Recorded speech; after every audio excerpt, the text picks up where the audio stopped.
Hello and welcome to another modelling video. This is Alan from the Makonaman at YouTube with another model review. Another kit that I built a little while ago and really into my vintage builds, the Tequila from Dougram. I do not know a lot about the anime or the source material. I see a tank on legs or a spider tank, and this is really appealing. It's very cool. Massive range of tanks. It's 1:144 scale, made by Takara, which later on teamed up with Takara and all that sort of stuff. Very sought after kit, this particular one. Auctions for quite a bit because it's a tank on legs. Very sci-fi, very cool. Quite lucky to pick it up for $10 at a swap and sell in a model shop. Unboxing this classic 80s treasure, we were greeted with a set of instructions, a bit in colour, mostly black and white, very easy and clear to understand, including colour examples and a painting guide, as well as advertising its own brand of what I assume would be acrylic style paint. A set of decals, surprise surprise, still usable and good, applied it on the model, and two sets of styrene injection molded runners. This was bought first thing in the morning at this competition, and the gentleman unloading it just decided to give it up. Sharing the possession online did get a lot of people excited and frantic. This model did not disappoint from the mass hype of how collectible it is, and I've seen someone else build it, Rantea, many years ago. Everything is pretty much separated, glues together to create two halves, so seam lines are a big issue. Gluing him, super gluing him, and filling him with putty produced our four legs and the turret.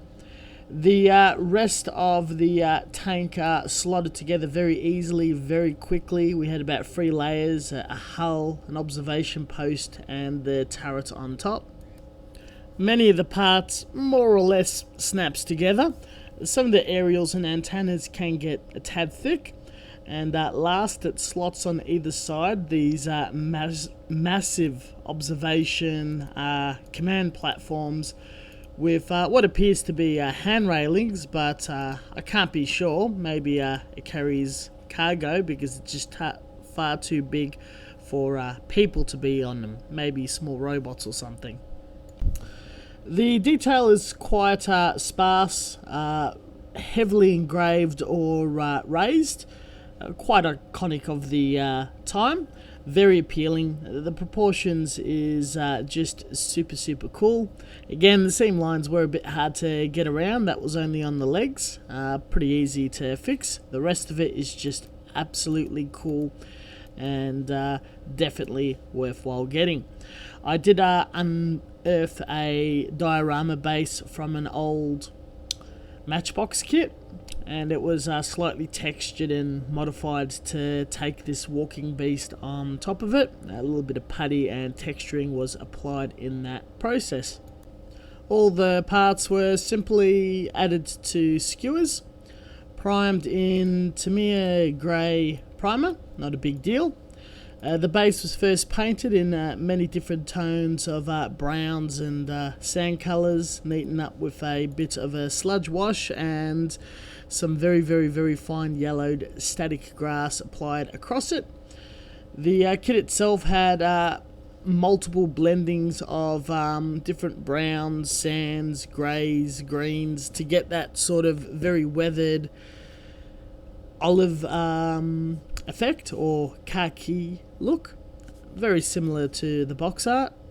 More or less started with a darker colour, built up to something a bit lighter, dusted and freehanded a bit of detail, did a bit of hand painting and then some freehanding and dusting on of that.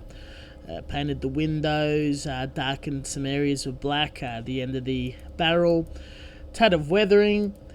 Gave it a gloss coat, put those lovely old decals on it, the usual weathering methods, sludge wash, top coat, that whole bits and pieces. Most importantly, very playful on the airbrush, very strong in blending extreme contrasting characters to get that almost post-shade effect. The process and build was very quick, nothing too special done.